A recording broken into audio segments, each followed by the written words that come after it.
यह कहानी भगवान शिव और देवी पार्वती के बीच हुई बातचीत पर आधारित है, जिसमें भगवान शिव कलयुग की स्त्रियों के व्यवहार के पीछे का कारण बताते हैं।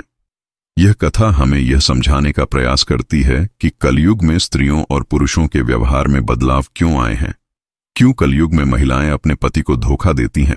भगवान शिव और देवी पार्वती कैलाश पर्वत पर बैठे हुए थे।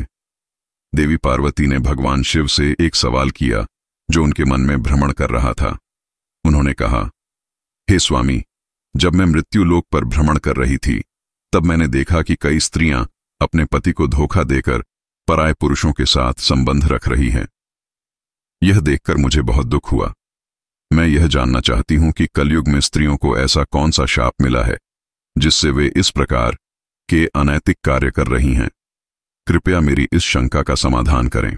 भगवान शिव ने देवी पार्वती की ओर देखा और कहा, हे देवी पार्वती, आपने जो कलयुग की स्त्रियों के बारे में पूछा है वह एक अटल सत्य है। यह शाप कलयुग के प्रारंभ में कली पुरुष द्वारा दिया गया था और मैं आपको आज इस शाप की कथा सुनाऊंगा। भगवान शिव ने आगे बताया कि यह कथा कलयुग के प्रारंभिक काल की है, जब निषेध देश के राजा वीरसेन के पुत्र नल का राज्य था। राजा नल रूप और गुणों से परिपूर्ण थे, लेकिन उन्हें जुआ खेलने की बुरी आदत थी। उसी समय विदर्भ देश के राजा भीष्म की पुत्री दमयंती अपनी सुंदरता के लिए पूरे तीनों लोकों में विख्यात थी। एक दिन राजा नल ने कुछ हंसों को देखा और उनमें से एक को पकड़ लिया। हंस ने राजा नल से कहा, हे राजन, अगर आप मुझे छोड़ देंगे तो मैं राजकुमारी दमयंती के पास जाकर आपके गुणों का ऐसा वर्णन करूंगा कि वह आपसे विवाह करने के लिए तैयार हो जाएगी। राजा नल ने हंस को छोड़ दिया और वह हंस उड़ा और दमयंती के पास जाकर राजा नल के गुणों का वर्णन किया। दमयंती ने हंस से राजा नल का गुणगान सुनकर मन ही मन उन्हें अपना पति मान लिया। जब विदर्भ के राजा ने दमयंती का स्वयंवर आयोजित किया तो देवता भी उसमें शामिल हुए। राजा नल भी स्वयंवर में उपस्थित हुए, लेकिन इंद्र और अन्य देवताओं ने राजा नल को दूत बनाकर दमयंती के पास भेजा, जिससे वह उनमें से किसी देवता को चुन सके।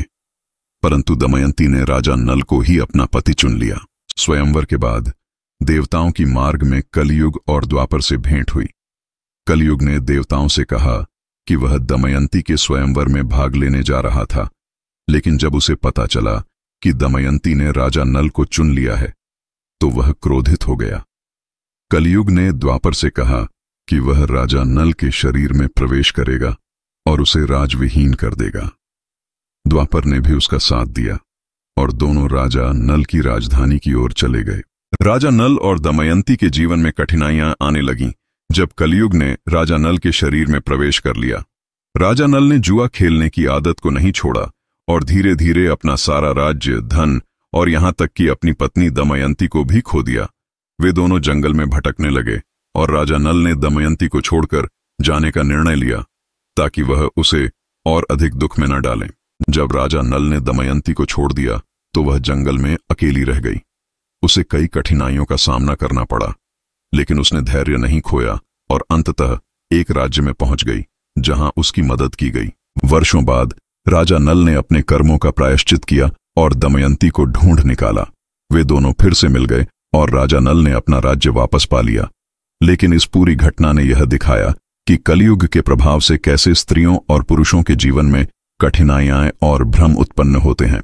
भगवान शिव ने देवी पार्वती से कहा, हे देवी, यह कथा हमें यह सिखाती है कि कलयुग के प्रभाव से जीवन में कई समस्याएं और भ्रम उत्पन्न होते हैं, लेकिन जो व्यक्ति सच्चे प्रेम और विश्वास के साथ अपने जीवन साथी के साथ रहता है वह इन सभी कठिनाइयों को पार कर सकता है। भगवान शिव ने यह भी कहा कि जो भी इस कथा को सुनता है और इसके मर्म को समझता है वह अपने जीवन साथी को कभी धोखा नहीं देगा और उनके बीच प्रेम और स्नेह हमेशा बना रहेगा। इस प्रकार भगवान शिव ने देवी पार्वती की शंका का समाधान किया और उन्हें यह कथा प्रसारित करने के लिए कहा ताकि हर पति पत्नी के बीच प्रेम और स्नेह की कभी कमी न हो और वे हमेशा एक दूसरे के प्रति निष्ठावान रहें। मित्रों, आशा करता हूं कि आपको यह वीडियो पसंद आया होगा और इससे आपको कुछ नई और महत्वपूर्ण जानकारियां मिली होंगी।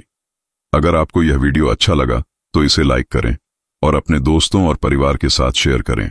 हमारे चैनल प्रकाशित जिंदगी को सब्सक्राइब करना न भूलें और बेल आइकन को भी दबा दें ताकि आप हमारे आने वाले सभी वीडियो की नोटिफिकेशन प्राप्त कर सकें।